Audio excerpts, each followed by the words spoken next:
Sobre fundo branco ao centro, a logo da Oi. Abaixo apresenta barra de patrocínio, realização e correalização. Em branco e preto, a logo Hub+. Vinheta. Em fundo amarelo ao centro, um pequeno quadrado branco, sobreposto a ele em letras pretas, Gestão de Acervos. Bem-vindos ao workshop Gestão de Acervos, oferecido gratuitamente pelo programa Hub+.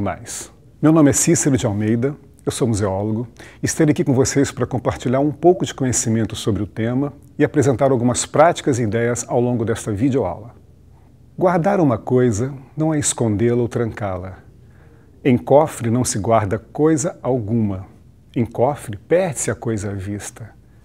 Guardar uma coisa é olhá-la, fitá-la, mirá-la por admirá-la, isto é, iluminá-la ou ser por ela iluminado.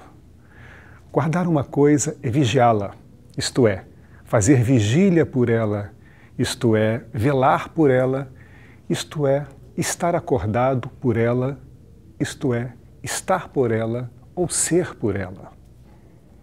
O poeta Antônio Cícero, através de seu poema Guardar, desenvolve uma das mais belas metáforas sobre a relação que os museus devem manter com suas coleções. Ele nos lembra que guardar uma coisa não é escondê-la ou trancá-la. Em cofre, diz o poeta, perde-se a coisa à vista. Guardar uma coisa é fazer vigília por ela, estar ou ser por ela. De forma sensível e direta, Antônio Cícero nos faz pensar sobre o problema central do nosso encontro. Como guardar uma coleção dentro de um museu sem escondê-la ou trancá-la? Como iluminar ou ser iluminado pelas peças guardadas dentro de um museu? Vamos tentar responder as inquietações do poeta respondendo a uma outra pergunta. Como fazer a gestão de acervos dentro de um museu? Sobre o quadrado branco em letras pretas, Gestão de Acervos, definição. Inicialmente, vale uma definição do que estamos chamando de gestão de acervos. São princípios, métodos e práticas voltadas à formação, organização, preservação e interpretação das coleções de um museu, com base em fundamentos técnicos, éticos e legais. Ainda que os técnicos de museu tenham em mente os princípios que regem a gestão de acervos em suas instituições, é preciso que esses fundamentos estejam definidos formalmente em um documento, que oriente não apenas os profissionais do museu, mas que esteja também disponível à sociedade como uma forma de esclarecer a responsabilidade do museu em relação à proteção e promoção dos acervos sob sua guarda. A gestão de acervos pode ser dividida em 3 eixos principais. O controle, que se refere às diferentes maneiras de assegurar que todas as peças dentro de um museu estejam devidamente registradas. A produção de conhecimento, que são ações voltadas para uma melhor compreensão dos sentidos e dos significados do acervo musealizado. E a preservação, que são os cuidados com a conservação física dos objetos. Nesta videoaula trataremos apenas do controle e da produção de conhecimento, pois o eixo preservação será objeto de outro workshop específico. É bom lembrar que nós não estamos sozinhos quando buscamos soluções para a gestão de acervos. Existem diversos estudos sobre o tema, disponíveis em publicações impressas e na internet. Foto colorida das capas de 5 publicações diferentes sobre museus. Ao final desta videoaula, vocês encontrarão algumas dessas referências. Eu começo destacando 2. O Código de Ética para Museus do Conselho Internacional dos Museus, ICOM, e o Estatuto de Museus, uma lei federal aprovada em 2009 e regulamentada em 2013. O Brasil é um dos poucos países no mundo que possui uma lei que normatiza a atividade museal e que deve ser conhecida por todas e todos que atuam nos museus. Em relação ao Estatuto de Museus, eu gostaria de citar especialmente os artigos 38 e 39, que apresentam as seguintes recomendações. Artigo 38. Os museus deverão formular, aprovar ou, quando cabível, propor para aprovação da entidade de que dependa uma política de aquisições e descartes de bens culturais atualizada periodicamente. Portanto, a definição de normas e políticas voltadas à gestão de acervos, especialmente aquelas ligadas à aquisição e descarte, é uma obrigação legal para todos os museus no Brasil. O artigo 38 ainda lembra que nos casos onde o museu tem uma autonomia administrativa limitada, por estar vinculado a uma outra instituição, que pode ser uma universidade, uma instituição de pesquisa, uma instituição de saúde, secretaria de cultura, uma biblioteca, um arquivo. Caberá ao corpo técnico do museu propor à instituição a qual o museu está vinculado os princípios que vão reger a gestão de acervos. E essas instâncias de tutela é que serão as responsáveis legais por sua implantação. O artigo 39 do mesmo Estatuto nos lembra que é obrigação dos museus manter documentação sistematicamente atualizada sobre os bens culturais que integram seus acervos. O Código de Ética do ICOM para museus, cuja versão atual foi aprovada também em 2009, trata do assunto de uma forma mais ampliada que o Estatuto de Museus. Aqui eu gostaria de destacar algumas partes deste código. Os museus têm o dever de adquirir, preservar e valorizar seus acervos, a fim de contribuir para a salvaguarda do patrimônio natural, cultural e científico.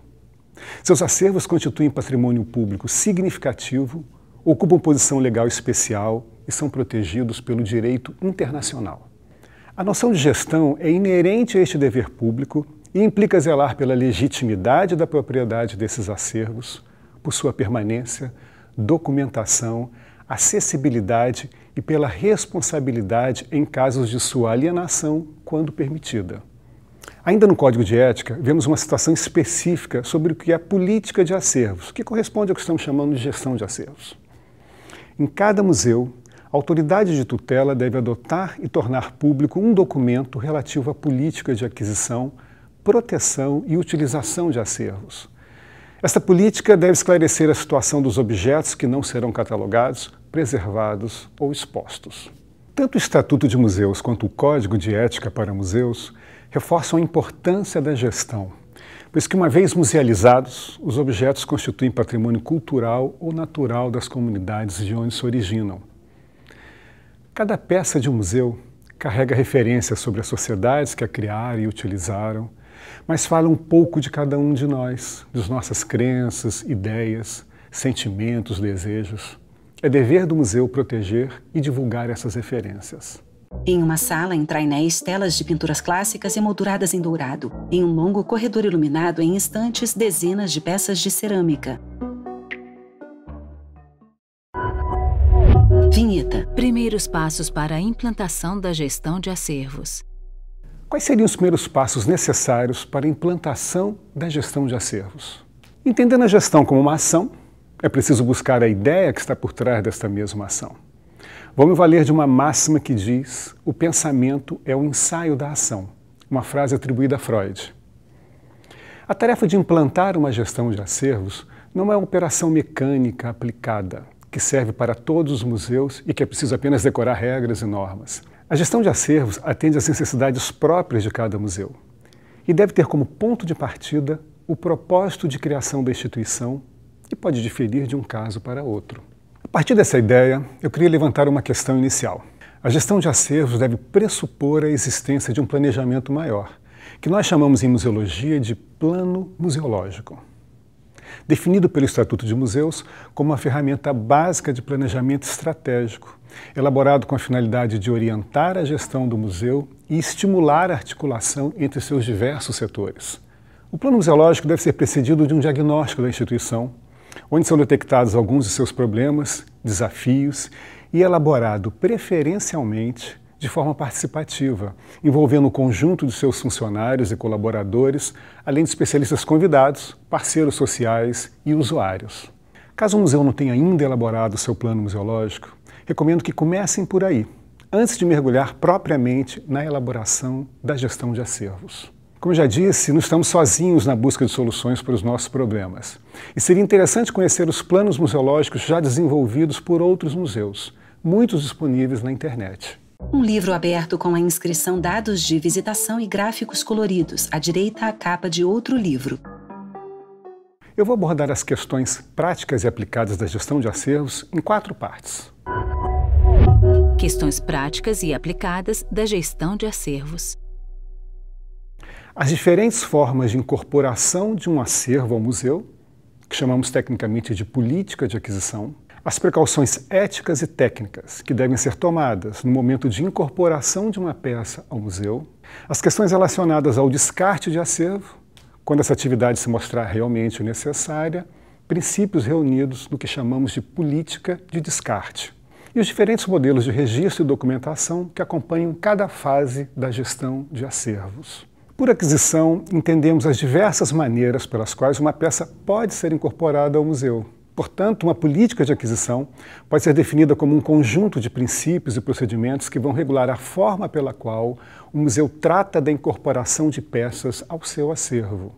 Para redigir e conduzir uma política de aquisição, cada museu deve criar sua própria comissão de acervos, formada por profissionais do museu de diferentes especialidades e que deve contar também com a ajuda de especialistas externos. Caberá à comissão de acervos implantar e zelar pelos princípios que fundamentam a gestão de acervos. As formas mais comuns de aquisição resultam geralmente de uma doação, um legado, uma compra, depósito, comodato, coleta, transferência, dentre outras. Doação/legado. O Museu Casa da Era, na cidade de Vassouras, no estado do Rio, é um bom exemplo de doação ou legado. Em uma sala iluminada por janelas abertas e com decoração rococó, 2 retratos a óleo nas paredes. Ele surgiu de uma disposição testamentária de Eufrásia Teixeira Leite, uma das primeiras brasileiras que atuaram no mundo dos negócios como acionista de empresas de diferentes países, filha de um importante comissário de café do Vale do Paraíba. Eufrásia não tinha herdeiros e em seu testamento deixou às Irmãs do Sagrado Coração de Jesus de Vassouras sua casa, incluindo todos os pertences, recomendando que não fosse ocupada. Em 1965, a casa foi transformada em museu.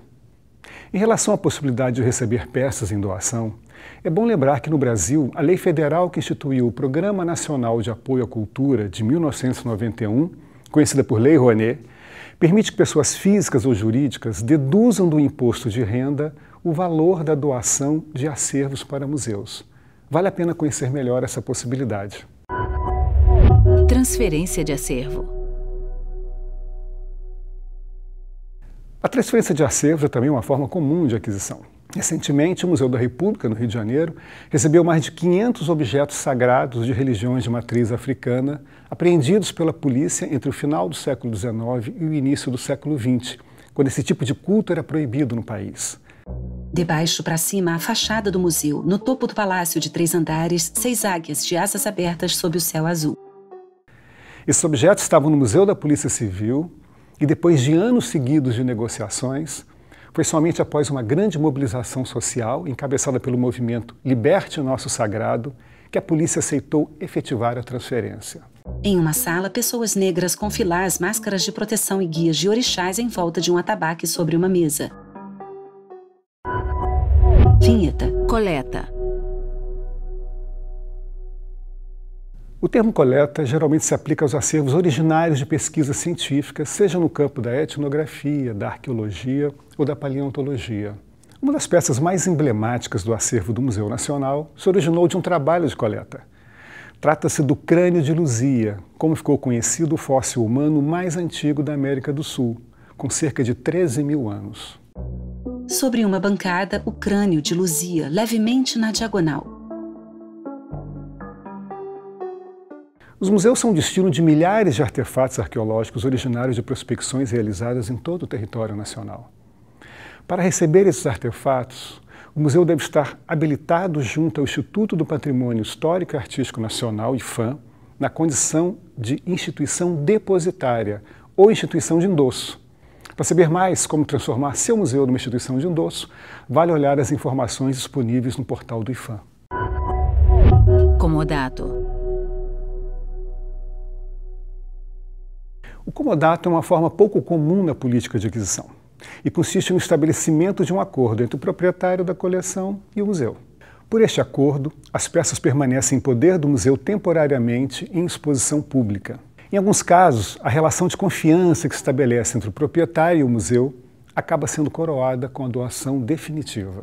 Aqui vemos algumas peças da coleção Gilberto Chateaubriand que estão sob regime de comodato no Museu de Arte Moderna do Rio de Janeiro desde 1993. Sentado em uma cadeira de perfil esquerdo, Gilberto Chateaubriand, um senhor de cabelos brancos, terno e gravata. Ele contempla à frente uma extensa parede repleta de quadros. Existem outras situações específicas de aquisição, como no caso de peças depositadas em caráter temporário em museus por solicitação da Justiça, resultantes de apreensão policial. Geralmente são peças de valor cultural. Elas podem ser devolvidas aos proprietários de origem, no caso da comprovação de que foram furtadas ou roubadas, ou mesmo ser definitivamente incorporadas ao museu, de acordo com a decisão da Justiça. Neste caso, é preciso que a Justiça entenda que a peça apreendida pode beneficiar um determinado museu, o que já ocorreu em muitas situações recentes. Em outros casos, temos as peças oriundas do chamado perdimento, que são objetos abandonados nas alfândegas dos aeroportos e não reclamados por seus proprietários. Se também forem consideradas peças de importância cultural, qualquer museu pode se candidatar a recebê-las. Documentos. É preciso que o museu elabore documentos específicos para cada forma de aquisição, que são chamados genericamente de termos de aquisição. Assim podemos ter o termo de permuta, o termo de empréstimo, o termo de transferência, o termo de doação, por exemplo. Mas toda aquisição deve ser feita com base em determinados critérios.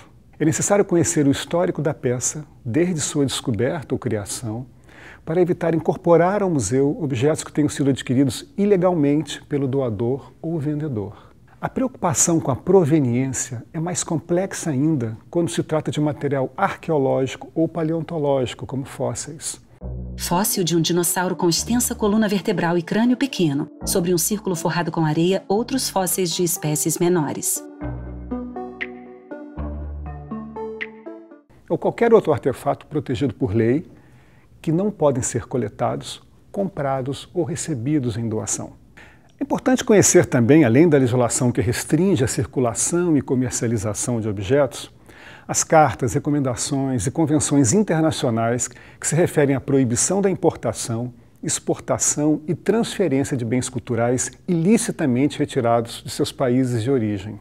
Uma das questões mais complexas e sensíveis, eu diria, em relação às precauções éticas que devem ser tomadas no momento de incorporação de uma peça ou coleção ao museu, está relacionada ao recebimento de doações que não se enquadram no perfil estabelecido pela política de aquisição. Isso é mais comum que imaginamos. Os museus são muitas vezes procurados por pessoas que gostariam de doar peças de sua propriedade, sem mesmo saber se essas peças se enquadram no perfil da política de aquisição. Em casos específicos, pessoas influentes do mundo da economia ou da política oferecem objetos de sua propriedade aos museus. Essas doações têm por objetivo, muitas vezes, legitimar o poder de seus doadores, perenizar seu prestígio. Com a musealização de peças ligadas às suas vidas, elas passam a fazer parte da história. Essas situações só aumentam nossa preocupação com a elaboração de uma política de aquisição, que indique claramente as normas que devem ser adotadas para a aceitação de peças e que servirá de justificativa técnica para a recusa de ofertas indesejáveis. Em relação a este delicado tema, o Código de Ética para Museus diz o seguinte: a aquisição de objetos ou espécimes fora da política estabelecida pelo museu só deve ser feita em circunstâncias excepcionais. A autoridade de tutela deve considerar as recomendações profissionais disponíveis e a opinião de todas as partes interessadas. Ainda no caso de doações, também é preciso evitar as chamadas cláusulas restritivas, determinadas pelo doador ou doadores, como, por exemplo, a obrigatoriedade de manter as peças doadas permanentemente em exposição. Isso limita a autonomia do museu quando decidir pela mudança de sua exposição de longa duração. Portanto, as cláusulas restritivas devem, sempre que possível, ser evitadas. No caso dos museus que desenvolvem iniciativas de memória e museologia social, e aqui eu me refiro aos museus comunitários de uma forma geral, pontos de memória, ecomuseus, nascidos do engajamento e da mobilização de agentes sociais que o criaram, a aquisição de acervo deve ser sempre uma tarefa coletiva, participativa, que envolve e escute os membros dessa comunidade.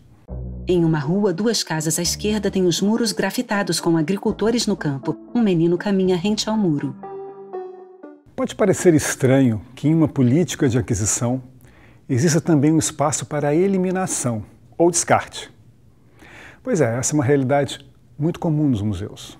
Daí a necessidade de estabelecer uma política de descarte. Quais são os casos onde é preciso decidir pelo descarte?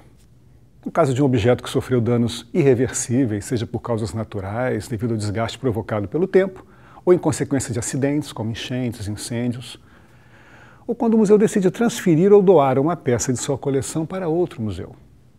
O descarte deve ser ratificado pela autoridade de tutela e acompanhado de um detalhado relatório.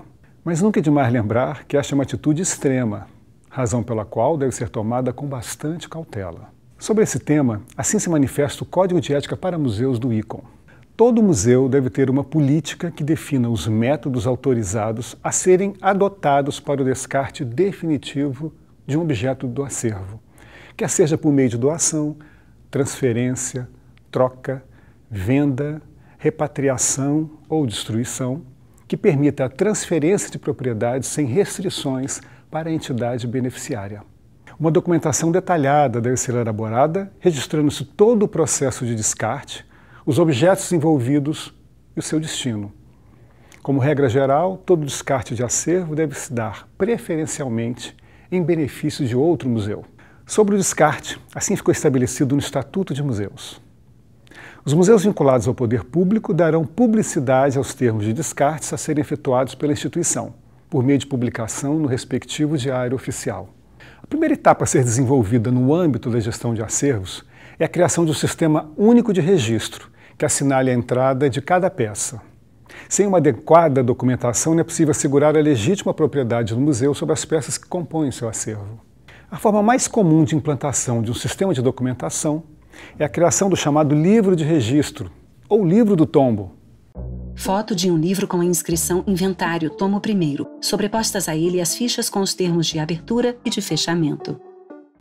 A expressão tombo, de origem latina, significa o inventário de bens de raiz com todas as demarcações.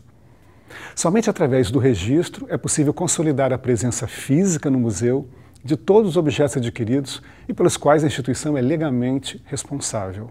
Dependendo da situação, o museu pode optar por um registro provisório, no caso de peças em depósito judicial ou em comodato, antes de estabelecer o registro final, após a incorporação definitiva desses acervos.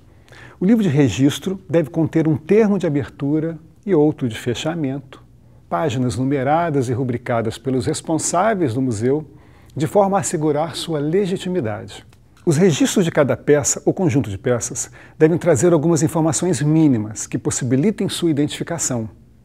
É bom que se diga que estamos tratando aqui apenas de um livro físico, pois ele corresponde à realidade da maioria dos museus brasileiros. Mas o museu também pode optar pela digitalização de seus livros de registro, assim que cada volume tenha sido preenchido, cujos efeitos legais são os mesmos dos documentos físicos, segundo legislação vigente no Brasil desde 2012. Modelo de uma ficha catalográfica do Museu do Desenho Técnico, nome do objeto, livro, coleção, obras raras. O museu pode optar por registrar seu acervo apenas através de formato digital, cuja base pode estar em um computador da instituição, em um HD externo ou na nuvem. A decisão de não utilizar registros em suporte físico requer alguns cuidados específicos, que não serão aqui tratados. É preciso conhecer detalhadamente os procedimentos mais adequados que envolvem tal opção.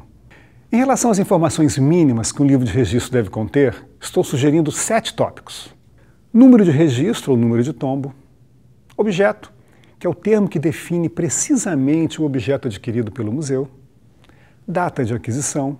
Forma de aquisição, se doação, legado, compra, transferência. Descrição física, que também chamamos de descrição intrínseca, que contém alguns elementos que ajudam a identificar o objeto adquirido. O estado de conservação, se a peça está em boa conservação, se apresenta perdas ou danos, e observações, se for necessário. O número de registro de uma peça equivale ao nosso CPF e jamais deve ser modificado. Não existem normas universais para numerar os objetos, e várias metodologias são conhecidas. Alguns museus usam numerações diferenciadas de acordo com a natureza e a forma de entrada do objeto, através de um modelo binário sequencial ou mesmo alfanumérico. Estamos sugerindo a utilização de um sistema mais simples e direto, o numérico sequencial.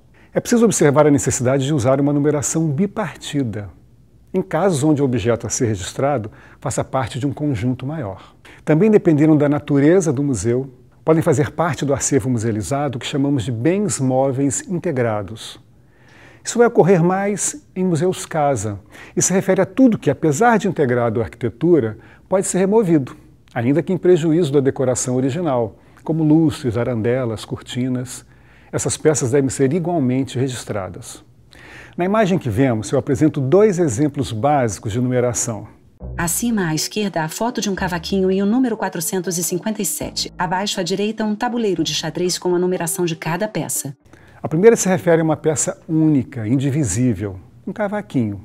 Foto do instrumento de madeira clara sobre um fundo na cor branca. Que recebe, portanto, um número único. E a segunda remete a peças que fazem parte inseparável de um conjunto maior, como as peças de um jogo de xadrez. Foto do tabuleiro branco e marrom com as peças pretas e beges posicionadas. O conjunto recebe um número geral e as peças são registradas como desdobramento desse número geral, através da numeração bipartida. Outro aspecto fundamental do registro em um museu é fazer a identificação correspondente ao livro de registro nas peças, operação chamada de marcação. Trata-se do ato de numerar uma peça visando estabelecer sua relação com o livro de registro. Colagem de fotos com peças numeradas. Mãos anotam algarismos. Um boneco de argila, roupas com etiquetas, uma travessa e um prato de porcelana. Para que não ocorra uma dissociação da informação. Podemos ver que os números estão lançados em locais menos visíveis das peças, através da utilização de técnicas distintas, como gravações na base com tintas especiais, no caso de esculturas, ou através de etiquetas pendentes, no caso de peças de indumentária.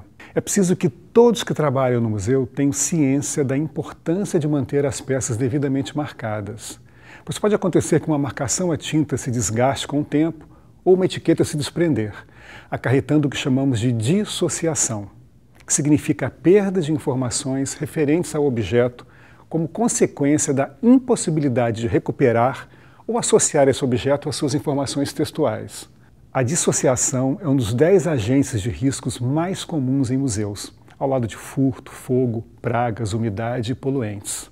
Um dos desafios do registro é utilizar uma terminologia adequada para identificar os objetos, que possa ser reconhecida de forma ampla. O tesauro é um instrumento de controle terminológico com o objetivo de garantir maior precisão na recuperação da informação. Um tesauro pioneiro no campo da museologia no Brasil é o Tesauros para Acervos Museológicos, publicado pelo Museu Histórico Nacional em 1987. Capa de fundo cor-de-rosa com a inscrição em preto Tesauros para Acervos Museológicos. Depois surgiram outros diversos trabalhos, voltados para a identificação de acervos específicos, como o Tesauro de Cultura Material dos Índios no Brasil, do Museu do Índio, o Tesauro de Folclore e Cultura Popular Brasileira, do Museu de Folclore, ou Tesauros de Acervos Científicos em Língua Portuguesa, publicada pelo Museu de Astronomia e de Ciências Afins, em parceria com o Museu Nacional de História Natural e da Ciência de Lisboa. As publicações citadas, à esquerda, os tesauros do folclore de acervos científicos, à direita, o do Museu do Índio. Cada museu deve utilizar aquele que mais corresponde à natureza dos seus acervos. O uso de termos controlados é fundamental para que os museus possam estar integrados através de redes de informação. Catalogação. Para além das informações consideradas básicas, a gestão de acervos deve incluir uma estratégia de produção de conhecimento mais avançada, que chamamos em museologia de catalogação. Aqui se coloca um desafio permanente, pois a cada dia podemos incorporar mais informações sobre as peças musealizadas, na medida em que as pesquisas da instituição avancem. No âmbito da catalogação, estamos sugerindo 5 níveis de informação. O nível 1 retoma os elementos básicos da gestão de acervos já lançados no livro de registro, como número, números anteriores, se for o caso, modo de aquisição, procedência, data de aquisição ou entrada no museu, e as restrições de acesso.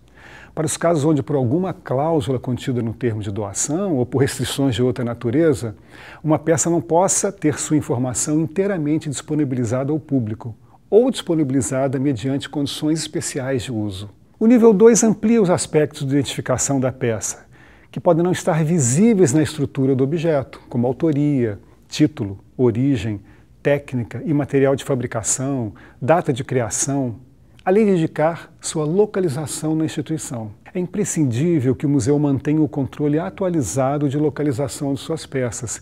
E sempre que um objeto for retirado do seu local de guarda, essa informação deve ser anotada imediatamente, para evitar uma outra forma de dissociação. O nível 3 pressupõe uma investigação que permita relacionar o objeto com seu contexto de criação e de utilização. O ideal, quando uma peça é musealizada, é registrar sua lógica de proveniência, conectá-la com o ambiente em que foi criada e usada. No caso dos museus comunitários, em que as incorporações de acervo resultam de uma atividade participativa, baseada no diálogo, a catalogação de acervos deve refletir essa dinâmica, através de um trabalho de coleta de depoimentos dos envolvidos, registros de vida dos detentores dos objetos, dentre outras ações. Aqui eu gostaria de destacar a importância do chamado inventário participativo. Vale a pena conhecer as metodologias de identificação, registro e difusão do patrimônio cultural, através do que se convencionou chamar de inventário participativo, desenvolvidas pelo Instituto Brasileiro de Museus e pela Rede de Museologia Social do Rio de Janeiro. O nível 4 está dedicado à detalhada descrição do estado de conservação dos objetos, de forma a colaborar para o estabelecimento de uma lista de prioridades em relação à conservação preventiva e mesmo restauração. E o nível 5 serve para incluir observações e identificar qual ou quais foram os responsáveis pelas informações. Acho que os elementos básicos para implantar a gestão de acervos e museus já foram aqui apontados. Mas vale lembrar que o conhecimento produzido a partir da gestão deve ser amplamente compartilhado com a sociedade. Aqui se colocam os maiores desafios contemporâneos dos museus, que é a necessidade de adaptação ao mundo digital. Considerações finais. A criação de bases de dados online é hoje, sem dúvida, uma das mais importantes maneiras de democratização das coleções musealizadas. As tecnologias digitais acabaram mudando a maneira como nos relacionamos com a informação, que nos chega através da tela de nossos celulares e que nos permite, a qualquer hora do dia, em qualquer parte do planeta, entrar em contato com conteúdos de todas as naturezas, de todas as proveniências, alterando a própria forma como as pessoas se relacionam. Mas foi sem dúvida a pandemia do novo coronavírus que castigou todo o planeta, causando uma tragédia sem precedentes, especialmente no Brasil, que definitivamente apontou a inadiável necessidade dos museus mergulharem no ambiente digital. E foi graças aos avanços já conquistados por parte dos museus na disponibilização de seus acervos através dos portais da internet que foi possível manter canais de relacionamento com a sociedade enquanto suas portas permaneciam fechadas. Print do portal sobre o acervo do Museu das Comunicações e Humanidades. Museu 1 é escrito em branco sobre uma larga tira verde. As redes sociais permitiram que os museus sobrevivessem a esse difícil período de nossas vidas. Mas essa nova etapa desafiadora para os museus só reforça a importância de cumprir uma espécie de dever de casa. Eu falo aqui as ações básicas de gestão de acervos, tal como tratamos.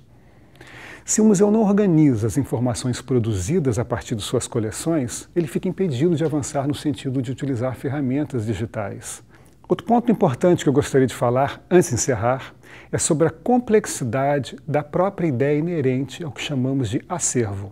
Quando falamos em acervo, pensamos quase imediatamente em artefatos humanos ou espécimes da natureza.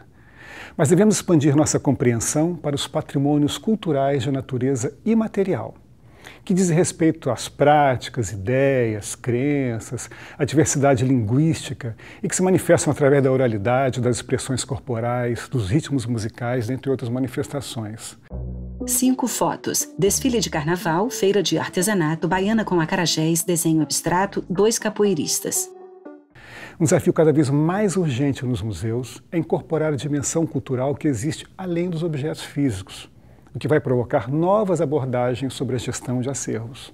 Mesmo com todas as possibilidades da chamada era digital, os museus continuarão a ser lugares de encontro presencial, de troca, de aprendizado, onde podemos revelar quem somos, nossos valores, nossas crenças e conhecer o outro. O que a pandemia nos mostrou é que precisamos desenvolver meios pelos quais podemos dialogar com um público cada vez mais espalhado pelo planeta, ao mesmo tempo em que devemos estreitar os laços com as comunidades que nos cercam, acolhê-las, escutá-las, representá-las se possível, e nossos acervos são nossa matéria-prima e devem estar carregados da diversidade que conforma tanto a beleza desse planeta que nos acolhe, a Mãe Terra, quanto dos seres que nela habitam.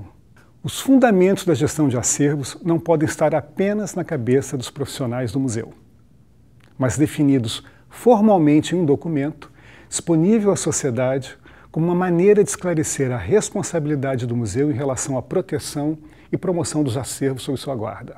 Não estamos sozinhos quando buscamos soluções para a gestão de acervos. Existem diversos estudos sobre o tema disponíveis em publicações impressas e na internet. A gestão de acervos pressupõe a existência de um planejamento maior, o plano museológico, para que possa existir uma harmonia entre seus princípios e os demais programas básicos da instituição. Toda aquisição deve estar referenciada em princípios técnicos, administrativos e éticos. Todos os esforços devem ser desenvolvidos no sentido de adaptar cada vez mais o museu ao mundo digital. A ideia de acervos deve englobar não apenas os artefatos humanos ou espécimes da natureza, mas também as referências de natureza imaterial. Em cofre não se guarda coisa alguma. Em cofre perde-se a coisa à vista. Espero que as informações aqui possam ser úteis no dia a dia de vocês e agradeço a atenção de todas e todos. Obrigado e até a próxima. Referências bibliográficas: Antônio Cícero, Poesia Guardar. Comitê Internacional de Documentação. Declaração de Princípios de Documentação em Museus e Diretrizes Internacionais de Informação sobre Objetos de Museus. Estatuto de Museus, 2009. ICOM, Código de Ética para Museus. Memorial da Resistência, Plano Museológico. Museu da Casa Brasileira. Museu da Imigração. Museu Histórico Nacional. Política de Aquisição e Descarte de Acervos. Renata Padilha, Documentação Museológica e Gestão de Acervo. Referências de imagens, acervos Museu Histórico Nacional e Museu Nacional de Belas Artes, Coleção Gilberto Chateaubriand, O Globo, Crânio Luzia, Museu Nacional da UFRJ, Liberte o Nosso Sagrado, Quiprocó Filmes, Museu Casa da Era, Isabel Cassou, Museu de Favelas, Museu de Paleontologia, PUC Minas Gerais e UFRGS, Plano Museológico Tricelli. Créditos finais, concepção e realização, coeficiente artístico, Programa Hub+, Coordenação Geral, Rafaela Zanetti. Produção Executiva, Mani Pereira. Direção do Rio Filmes, Pedro Serra. Fotografia, Juliana Nicolini, Ricardo Canário. Tradução de Libras, Jadson Abraão, JDL Traduções. Fotógrafo de cena, Rafael Correia. Tradução e legendagem, Dispositiva. Produção de conteúdo, Júlia Baker. Assistente educativo, Danilo Greco. Edição, Rafael Lima. Arte, Fares e Agnan. Audiodescrição, inclusive e acessibilidade. Equipamentos audiovisuais e ULI. Sobre fundo branco, logo do Hub+. Patrocínio Oi Futuro, Secretaria de Cultura e Economia Criativa. Governo do Estado do Rio de Janeiro. Realização Coeficiente Artístico. Correalização Oi Museu 1.